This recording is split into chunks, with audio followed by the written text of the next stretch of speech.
excited to be here today. I'm excited to have the opportunity to speak, to share thoughts and words and messages with you. In the early to mid-2000s, the Sci-Fi Channel debuted a show called Eureka. And it was about a secret government town that was set up so scientists could work around the clock on crazy and absurd experiments for the betterment of mankind. And the thing about TV shows like that is you need what's called an audience character. You need a character who knows nothing about the science, who knows nothing about the world he's about to enter, because we as the audience don't know these things. So TV shows often introduce what's kind of called an everyman character, just kind of a generic, universal person who takes the role of the audience and stands there week after week and goes, I don't understand what you're saying, please explain it to me. And then by proxy, we as the audience benefit from that knowledge. The everyman character was a U.S. Marshal who stumbled across the town when he was bringing his runaway teenage daughter back home. And as they're entering the town on the very first episode, there's a bolt of lightning, there's a strike, and there's this kind of anomaly that happens. And as they're entering the town, they see a car opposite them on the road leaving the town. And behind the wheel is the U.S. Marshal and his daughter. And it's one of those things that within the confines of the episode, it's never explained. And it's not explained at the end of the season. It's not explained in the subsequent years. The writers actually held on to this one little bitty secret for the entire run of the series and never mentioned it again. And then after years of the show being on the air, the characters, they learn lessons, they grow, they develop as people, and they decide at the end of the series it's time for them to move on. They decide to leave the town. So in the final episode, the U.S. Marshal and his daughter are leaving the town, and as they're leaving, there's a lightning strike and an anomaly. And as they're leaving the town, they see a car driving opposite them, entering the town. And it's them. It's the U.S. Marshal and his daughter. And they realize that from the very first night that they drove into this town, where all these weird experiments were happening, that they were looking at themselves in the future. And at the same time, they were looking at themselves in the past. And we as people often do that. We do that where we see glimpses of potential and glimpses of what we might become down the road. And it's only with years of work and experience and heartache and failure and joy and success that we look back on those years later and we see the people that we were and we see the people that we've become. One of the many burdens that Jesus Christ had to carry with his life was knowledge. Jesus was constantly burdened and weighed down with knowledge. From the moment that he was born, he knew. From the moment that he developed into a young man to the moment that he grew and began his ministry, he knew exactly what his purpose was. From the moment he was born in that manger, in the presence of those witnesses, under the choirs of angels, the plan was set in motion. Now, we've got kind of a dual purpose today, because obviously the Christmas season is upon us, so it's very appropriate for me to talk about the birth of Jesus. But at the same time, this is also the last sermon I'll be doing for a while with this congregation. And in the same way that those characters in that TV show reflected upon and had this interaction with their past and future selves at the same time, it's very complicated. In the same way, I thought back to what I first brought to this congregation, and that was the book of Philippians. It's something I love, it's something I've always taught out of, and I really wanted to kind of go back to that, because I believe truly that the book of Philippians is the everyman's book, or the every person's book. It's the book that when you're looking for clarity, when you're looking for answers, when you're looking for understanding, it's a great book to go to. Out of all the letters that Paul wrote, And I've talked about this before. I've talked about the idea of transporting mail back in ancient times was so complicated. You know, and we can't fathom it as modern people, because I can order something today, and there's a very good chance I can get it to show up today. That's the world that we're going towards. That's the world with UPS and Amazon and all those things, where we're so ready, and even communication is instant. If I want to send a letter to a church thousands of miles away, I just got to get on my phone and do it. I need a point of contact, I need an email address, a phone number, whatever it is, but that church will get that message instantly. Now these letters, they have to be long and heartfelt, because a lot of times, if you wanted to move mail back then, you just found somebody going that direction. Oh, these soldiers are patrolling that direction. Hey, take this letter for me. It might get there, it might not. You may never find out. You might get a response months down the line. And so the letters that are preserved, the ones that ultimately become the kind of back portion of the New Testament, are so important. Because they're a lot of different things. They're educational, they're inspiring, they're tools in which the early stages of the churches that were establishing at the time, like they were what they needed to kind of get through this like first shaky years. Nowadays, like if you have a smartphone, you've got a Bible.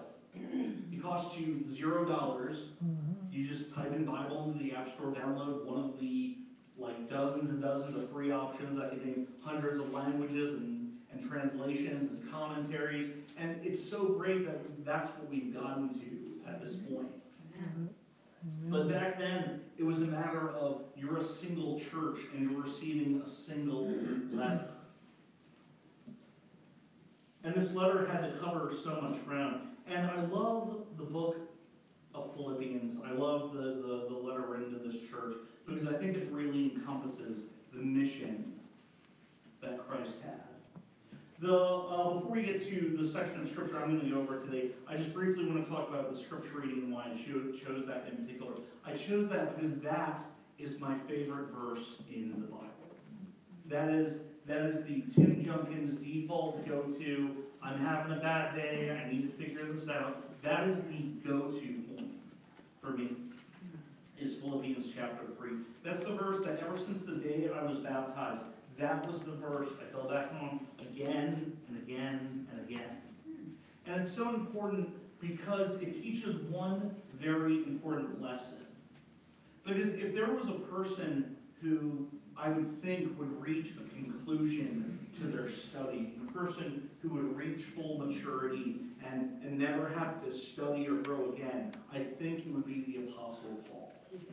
The man who was struck blind, who communicated directly with Christ, who lived this extraordinary life, traveling to many other territories and countries and cities, and just spreading the word and helping the churches along the way. But even he recognizes that he has not obtained all of his goals, and he is striving towards a goal that is set by Christ.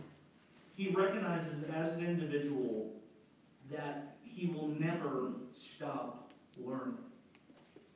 And in the traditional sense of education, that almost seems discouraging. You know, imagine being stuck in high school forever, or going to college and never-ending term papers and never-ending, like the question. For the record, 35 years old, I still have stress dreams about college. I still frequently dream that it's the middle of the semester, it's a class I don't know I've signed up for, and I can't remember which class it is, and I'm trying to remember the name and the number, and I get really mad, because, to me, that felt like so long ago now, that, I'm like, why am I still having these?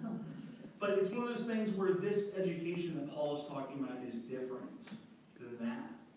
He's talking about growing as individuals and constantly being diligent and connecting ourselves to the message of Christ. Now, in the beginning, I kind of talked about the idea of the burden that Christ had, that when he was born, this plan was set into motion that he was going to save the world. And he wasn't just going to save the world, he was going to save every generation that came after that. And Paul again and again and again references the point that what he does and who he is and the accomplishments that he has made are nothing compared to the gift that Christ has delivered for each and every one of us. Jumping over to Philippians chapter 4, this is kind of the tail end of the letter, where the author is talking about the importance of how to be. And this is one of those sections that this is what I need to hear kind of constantly as a person. So Philippians chapter 4, verses 4 through 9.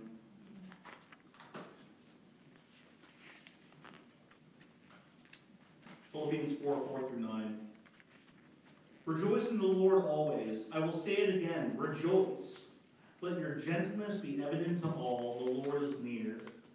Do not be anxious about anything, but in every situation by prayer and petition, with thanksgiving, present your requests to God, and the peace of God, which transcends all understanding, will guard your hearts and your minds in Christ Jesus. Now, before we get to the second section down there, this idea that the ultimate goal for us as Christians, obviously, serving God, living a Christ-like existence, but this idea of reaching this point, do not be anxious about anything. Tall order. That's the tallest of orders right there. Yes, it is. Because we've got plenty to be anxious about as people. Even in our own lives that are happening right now, we've got our struggles, we've got our shortcomings that we deal with as people. And it's so hard to follow that directive. Do not be anxious about anything. Sure, boss, no problem. Sign me up. I'll just I'll build a skyscraper while I'm at it. That's kind of where I'm at with that directive. It's so beyond what my ability to do as an individual is. Sure, I might as well just slap a sky. You guys want a skyscraper before I go? I'll just slap one up in the parking lot, no problem. While I'm not being anxious about anything. Right. But the point that Paul comes back around to again and again is this has nothing to do with his ability as a person. He's not saying don't be anxious about anything because that's how Paul is. No, Paul's got a lot going on. He's got a lot on his plate. He abandoned his job. He left his life behind. He went and worked with people who he personally oversaw the arrest and execution of their friends and loved ones. Job interviews make me nervous, but boy, howdy.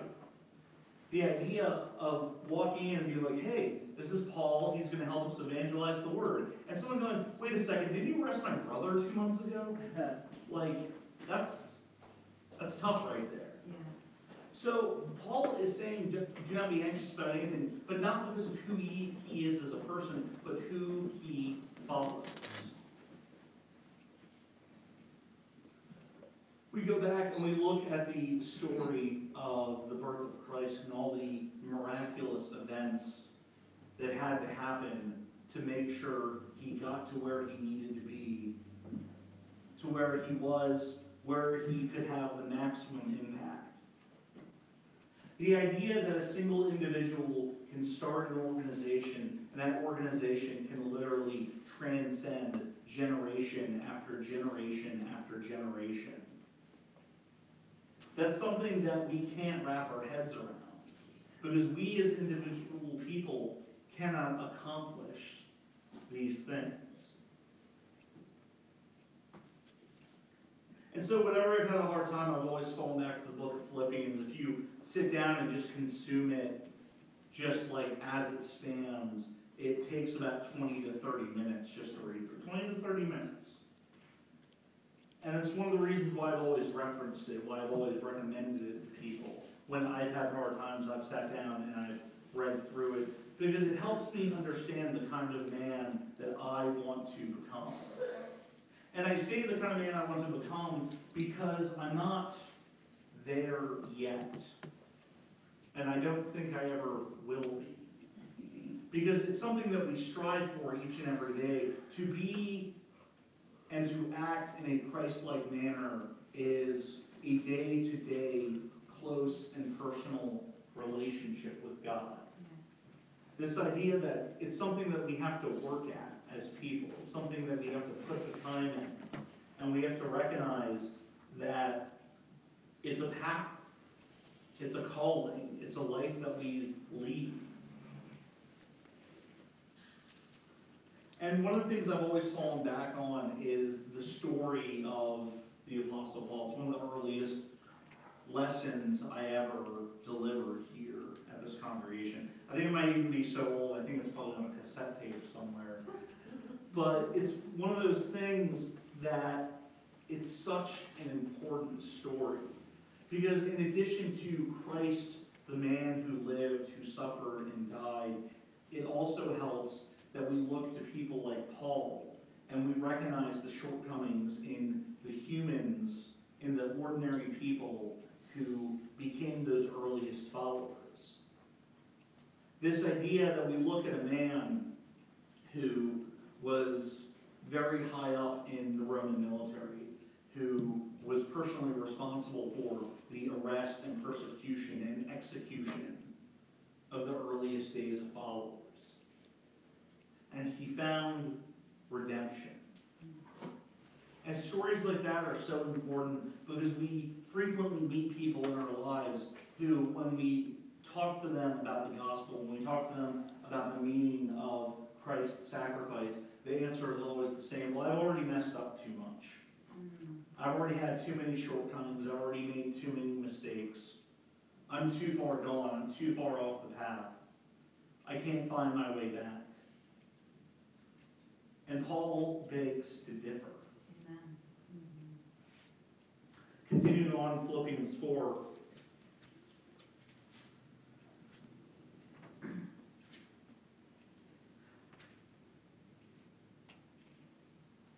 Finally, brothers and sisters, whatever is true, whatever is noble, whatever is right, whatever is pure, whatever is lovely, whatever is admirable, if anything is excellent or praiseworthy, think about such things. Whatever you have learned or received or heard from me or seen in me, put into practice, and the God of peace will be with you. This idea that all people like Paul do is they simply reflect the information. And they tell the story of a Savior who lived a very humble and very ordinary life that involved many hard miles traveled and many difficult days. You look back at the life of Christ and you start with the hardships that his mother had to go through to find him a safe place to be born. And from the minute that that happened, the life that he would lead, the man that he would become, and the examples that he would set, he suffered everything a mortal person suffers through. He suffered through hunger. He suffered through poverty. He suffered through walking. Like obviously Fitbits weren't a thing. I'm guessing Jesus probably hit his miles. Yes. He probably got his 10,000 steps a day and then some. Yes. And all while possessing the burden of knowledge.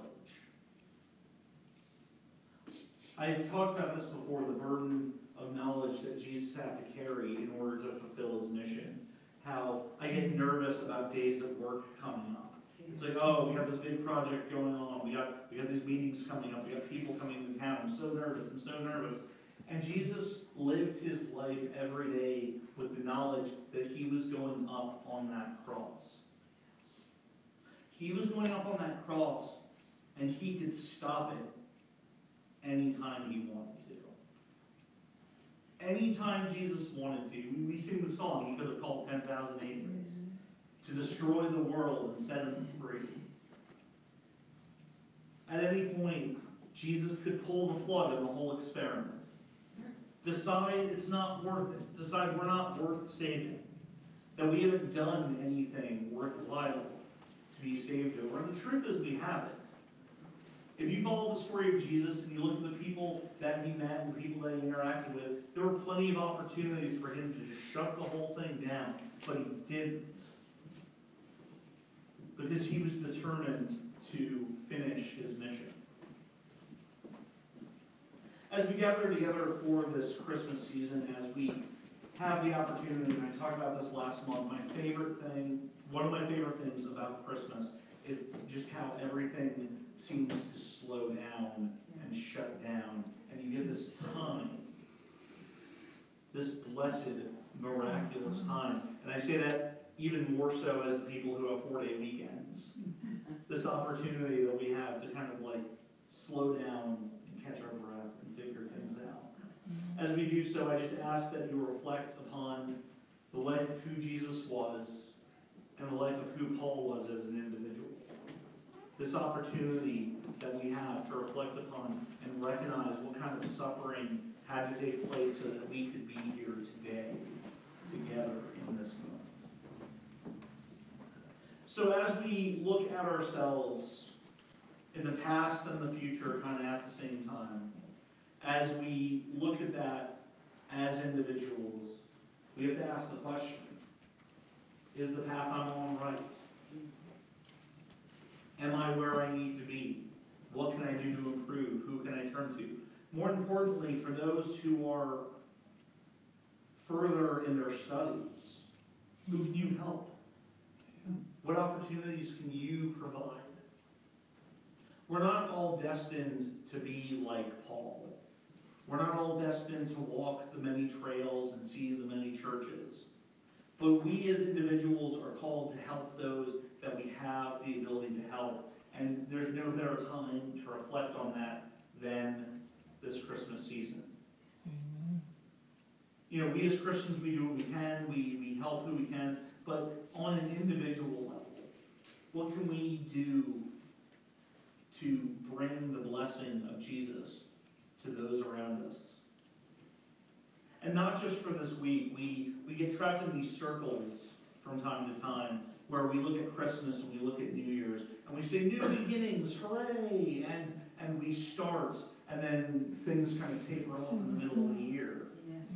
And I believe I did a sermon on that a couple of years ago where it was the middle of the year, and I just encourage you to start a New Year's resolution today. To take that thing that you want to do to improve and just do it today. But take on those challenges and take on those actions with the knowledge that it is not up to us as individuals. It is not our responsibility alone to bear this burden. We have the body of believers before us. We have the sacrifice that Christ has made for each and every one of us. And through that power and through that ability, we can accomplish these goals. We can look at a directive that says, do not be anxious about anything. And finally, with clarity and open eyes, go, oh, I get it now. I get how these goals are attainable. I get what we can do to accomplish these goals.